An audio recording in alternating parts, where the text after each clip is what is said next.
Hello friends, welcome to YouTube channel. हमने एक उदाहरण के तौर पर एक भैंसे को एक फॉडर स्टम्प दिया है, ये देखने के लिए कि वो किस तरह से उसे चबाता है। Hi friends, this is Dr. Sharad Durge and I will be interacting with you in on the subject of animal nutrition and animal husbandry. So just now you have seen how it is difficult for an animal to chew a fodder if we give it as a whole without chopping it. So basically friends, I was producing videos before in Marathi languages, but many of the subscribers requested me to produce either in Hindi or in English. So I will be interacting hereafter with you in English or in Hindi. So now we will see if we give fodder as a whole to the animal, how that will be going to waste. And then I will tell you how the fodder, if we chop the fodder, how it will be beneficial to the animal and how we can save the fodder wastage.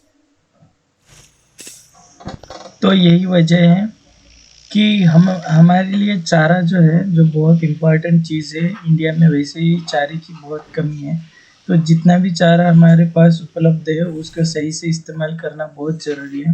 अगर हम चारे को बिना काट के अगर जानवरों को ऐसे के ऐसे देते हैं तो उसमें से बहुत से चारा जो है वेस्ट हो जाता है, ताकि उसको चबाने में जितनी ऊर्जा लगती है उसकी वजह से जानवर जो है थक जाता है और फिर वो चारा जो है उसी मेंजर में वेस्ट हो जाता है।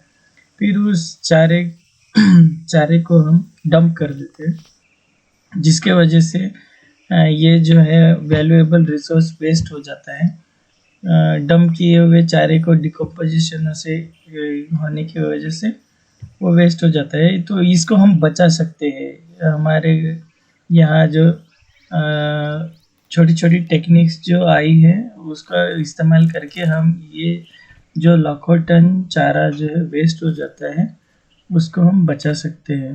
तो इसको किस तरह से बचाना चाहिए ये हम आपको बताएंगे। जैसे कि हमने देखा है कि एक कुछ जुगाड़ भी तैयार किया हुआ है। कुट्टी मशीन तो आपने देखा है, तो ये एक जुगाड़ बनाया गया है जिसमें एक काटने की ब्लेड लगी हुई है और ऊपर से प्रेस करने के लिए एक लोहे की पात लगी हुई है। इससे आप अपने लोकल लेवल पे अगर बिना इलेक्ट्रिसिटी के से भी ये चलता है, तो इसको आप हाँ छोटा छोटा काट के दे सकते हैं, जिससे कि जानवर को चबाने में आसानी हो जाती है और जो चारे की जो खपत है कम लगती है, जिसकी वजह से वेस्ट कम होता है।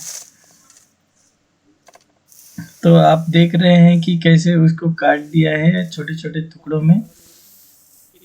अब ये जानवरों को डालेंगे, इसके वजह से वेस्ट चारा कम होता है, गोबर में वगैरह कम मिक्स होता है। दूसरा है कुट्टी मशीन। ये अलग अलग मोटर की आती है। मोटर की पावर की जितनी कैपेसिटी होगी उतने उसको कुट्टी करने की कैपेसिटी ज़्यादा होगी, और हाथ से चलाने वाली भी कुट्टी मशीन आती है। तो कुट्टी करने की वजह से जो जानवर को चबाने आसानी होती है और जिसकी वजह से वो अच्छे से उसको खा सकता है। तो यहाँ आप देख रहे हैं हरे चारे की कुट्टी हम भैंसों के बछड़ों को डाल रहे हैं, तो वो कितनी आसानी से उसे खा पा रहे हैं। अगर यहाँ इसी को अगर पूरा का पूरा डाल देते तो पत्ते तो वो खा लेते, लेकिन बाकी की जो होती है स्टेम्स वो तो वेस्ट हो जाती। तो इस तरह से हैं, बछड़े रहे, भैंस रहे या गाय रहे, आप उनको कुट्टी की हुई ही चारा डालें। तो इस चैनल को सब्सक्राइब करें और बेल आइकन को दबाएं ताकि ज़्यादा वीडियो मिले।